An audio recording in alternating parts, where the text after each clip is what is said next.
Priyanka from the Wisdom School, Sirsa. How are you students? I hope you all are fine. Class third. देखिए students, आज हम lesson number 3 स्वर की मात्राएं, ये हम लेसन जो हमारा कंप्लीट हो गया है। देखिए हमारा लेसन यहाँ तक कंप्लीट हो गया है। ये मैंने डू योर सेल्फ, मैंने ये आपको अपने आप से करने के लिए दिया था कि सही शब्द आपने यहाँ लिखने हैं और गलत यहाँ लिखने हैं। तो स्टूडेंट्स ये हमारा यहाँ तक खत्म हो गया है। तो आज हम इस लेसन की रिवीजन करेंगे, आपका टेस्ट लेंगे। तो उस टेस्ट के रिगार्डिंग ये मैं आपका ये रिवीजन करवा रही हूँ मैं आपको। ओके स्टूडेंट्स, अब देखिए हमने क्या इसमें आया, हमारे पाठ में क्या क्या आया था। मात्राओं का उचित प्रयोग और शब्द और वाक्य का ज्ञान। ठीक है स्टूडेंट्स, अब देखिए इसमें चित्रों को देखिए और खाली जगह पर ड या ड़, ढ या ड़ लिखिए। अब देखिए ये कुछ चित्र दिए हुए हैं, हमने इन शब्दों को पूरा किया है। देखिए कहाँ कहाँ पे अड़ आया है, कहीं ढ आया है, ड आया है, ड आया यहाँ पे ढ है। तो इसी तरह इन शब्दों को हमने कंप्लीट करना है। तो स्टूडेंट्स अब देखिए इसमें आगे और क्या आया, स्वरों की मात्राएं। इसमें आया स्वरों की मात्राएं। अब इसमें ये देखिए कि व्यंजन के साथ, ये है मात्रा किसे कहते हैं। देखिए व्यंजन के साथ जो स्वर का चिन्ह लगाया जाता है उसे मात्रा कहते हैं। अब है स्वरों की मात्राएं। देखिए स्वर 11 होते हैं, अस्वर की मात्रा नहीं होती। ये जो है आ, ई, उ, ऋ, ए, आई, ओ, औ, ये जो है हमारे स्वरों की मात्राओं की चिन्ह है और इन्हीं से ये शब्द बनते हैं। अब देखिए आगे विशेष क्या है, र मूल रूप में रजत, रमन, रक्षक। मूल रूप मीन्स जो उसका सही रूप है र, वो उससे शब्द बने हैं। रजत, रमन, रक्षक, इस तरह से हम शब्द बनाते हैं। अब र है पदेन वाला, पदेन र है के रूप में। जैसे देखिए जिसका जो पदेन वाला र होता है जो व्यंजन के पैर में लगाया जाता है और जो इसकी आवाज़ है वो व्यंजन के बाद में आती है। प, र, प्र, ण, प्रण, प्र, थ, म, प्रथम, प्रगति, प्रेम। तो इस तरह से जो इस पदेन वाले र की आवाज़ जो है बाद में आती है और ये व्यंजन के पैर में लगाया जाता है। नेक्स्ट है र, रेफ, रेफ वाला है। इसे रेफ देखिए ये ऊपर है, व्यंजन के ऊपर लगाया जाता है। ये किस रूप में इसे यूज़ किया जाता है, देखिए दर्द, जो इसकी आवाज़ है रेफ वाले द की आवाज़ है, ये व्यंजन से पहले आती है। इसकी जो आवाज़ है व्यंजन से पहले आती है। हमने पहले भी लास्ट वीडियो में इस लेसन में किया था, मैंने आपको बताया था।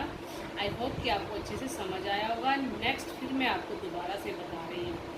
दर्द, गर्म, मार्ग, कर्म, जो इस रेफ वाले र की आवाज़ जो है ये व्यंजन से पहले आती है। जो पदेन वाले र है इसकी व्यंजन के बाद में आती है।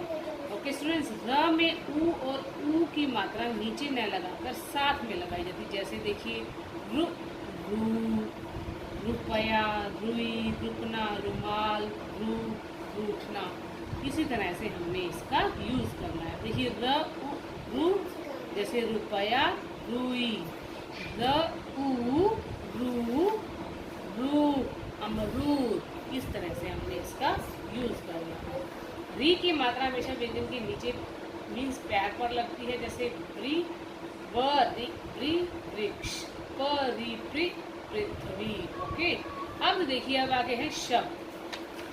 शब्द क्या होते हैं, देखिए स्टूडेंट्स, वैसे तो वर्णों के मेल से शब्द बनाए जाते हैं, लेकिन किसी वर्ण को किसी भी वर्ण से मिला देने से शब्द नहीं बनते। वर्णों के सही क्रम से ही शब्द बनते हैं जिनका कोई न कोई अर्थ होता है।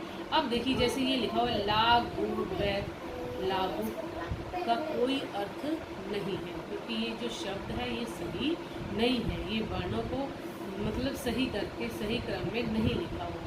ल, क, म, लकम, इसका भी कोई अर्थ नहीं है। अब लागू और लकम शब्द तो हैं लेकिन इनका कोई अर्थ ही नहीं है। अगर हम इन्हें सही क्रम में लिखेंगे तो इनका अर्थ भी निकलेगा और सही शब्द भी बनेगा। जिसका कोई अर्थ नहीं निकलता उन्हें निरर्थक शब्द कहते हैं। अब जैसे देखिए गुलाब, क्या बन गया ये, गुलाब, एक फूल है। कमल, कमल, ये भी एक फूल है। ओके। ओके स्टूडेंट्स, गुलाब और कमल का कोई अर्थ है, इसलिए ये सही शब्द कहलाएंगे। अब सही शब्द क्या कहते हैं, देखिए शब्द की परिभाषा क्या है, वर्णों के सही क्रम को शब्द कहा जाता है। मीन्स सब वर्णों के सही, वर्णों के सार्थक रूप को शब्द कहा जाता है। इस तरह से भी आप लिख सकते हैं और ये भी सही है, वर्णों के सही क्रम को शब्द कहा जाता है। अब नेक्स्ट देखिए वाक्य। वाक्य आए हैं हमारे, शब्दों के मेल से वाक्य बनाए जाते हैं। आगे देखिए, लेकिन शब्दों का सही क्रम ही वाक्य बनाता है। अब देखिए इसमें शब्द की परिभाषा दी, शब्दों के सही क्रम से वाक्य बनते हैं। अब देखिए जैसे नदी में नहा है रहा बच्चा, अब ये शब्द तो सही है पर ये वाक्य सही नहीं है। ये वाक्य तो है लेकिन सही वाक्य नहीं है। इस वाक्य में शब्दों का क्रम सही नहीं है। ओके स्टूडेंट्स, अब देखिए आगे वर्ण का सही रूप इस प्रकार, देखिए बच्चा नदी में नहा रहा है, ये जो है ये वाक्य जो है बिल्कुल सही है। ये वाक्य बिल्कुल सही है क्योंकि शब्दों का सही क्रम में लिखा गया है। हम अपनी आपसी बातचीत में इसी प्रकार के वाक्यों का प्रयोग करते हैं। कि स्टूडेंट्स, क्या हमने कभी ऐसा किया है कि इस तरह से हमने बोला कि नदी में नहा है रहा बच्चा, हम तो यही बोलते हैं कि नहर में नहा रहा है बच्चा या नदी में नहा रहा है। तो इस तरह से हम वाक्य सही वाक्यों का प्रयोग करते हैं। अब देखिए आगे मैंने आपको पढ़ाया कि भाषा किसे कहते हैं।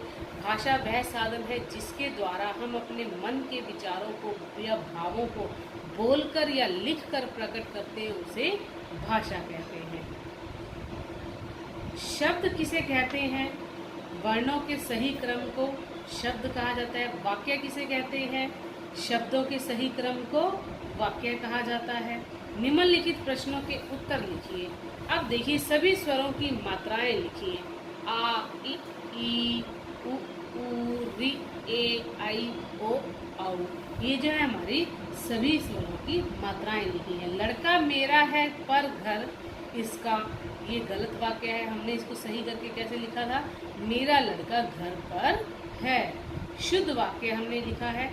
र के विभिन्न प्रयोग के बारे में देखिए, जो पदेन वाला र है और इस तरह से हम इसे पैर, व्यंजन के पैर में यूज़ करेंगे। जो रेफ वाला र है इसे हम व्यंजन के ऊपर यूज़ करेंगे और ऊ इस तरह से हम इसे यूज़ करेंगे। ओके स्टूडेंट्स, एंड नेक्स्ट देखिए यह सही और गलत पर निशान लगाएं। अस्वर की मात्रा नहीं होती, बिल्कुल सही। वर्णों के सही क्रम को वाक्य कहते हैं, ये भी गलत है। शब्दों के सही क्रम से ही वाक्य बनते हैं, ये सही है। री की मात्रा व्यंजन के ऊपर लगती है, गलत है। प्रत्येक स्वर की अपनी मात्रा होती है, ये सही है। निम्नलिखित सही वाक्य पर निशान लगाएं। देखिए ये कुछ दो वाक्य दिए हुए हैं, एक तो गलत है और एक सही है। हमने उस पर सही का निशान। मेरी कमीज लाल है, ये सही वाक्य है। कमीज लाल है मेरी, ये गलत वाक्य है। आई दादी दिल्ली से, ये गलत वाक्य है। दादी दिल्ली से आई है। भरा है पानी गिलास में, ये भी गलत है। गिलास में पानी भरा है। मुझे खेलने जाना है, ये सही है। मुझे है खेलने जाना, ये गलत है। अब देखिए सही और गलत शब्दों को अलग अलग करके लिखिए। अब देखिए ये शब्द दिए हुए हैं, कुछ गलत है और कुछ सही है। हमने यहाँ पर सही शब्द लिखने, जैसे तितली, हमने यहाँ राइट के आगे है लागू तब की ये मगर, एंड नेक्स्ट कलश, एंड नेक्स्ट मटका और है मछली। ये जो हमारे हैं ये सही शब्द हैं। अब हमने यहाँ रोंग लिखने हैं। देखिए लागू, नेक्स्ट ताबकी, आगे है लीसी, नेक्स्ट लोहा और है सूजर। ये जो है गलत वाक्य है। स्टूडेंट्स इसी तरह से आपने इसी में से जो आपका ये देखिए आपने क्या सीखा, इसमें से भी आपके आ सकते हैं। ये आपको मैं टेस्ट बना कर दूँगी और आपने उसमें ये रिवाइज, ये टेस्ट में आपने ये सारा करना है स्टूडेंट्स। और आपका 20 मार्क्स का ये टेस्ट बनाऊंगी मैं, और आपने इसी लेसन को अच्छे से रिवाइज करना है, लर्न करना है और आपका जो ये इसका टेस्ट लेंगे स्टूडेंट्स। अब देखिए इसमें ये किस तरह से हमने ये सारा लेसन अच्छे से कर लिया है। Thank you students, bye, have a nice day.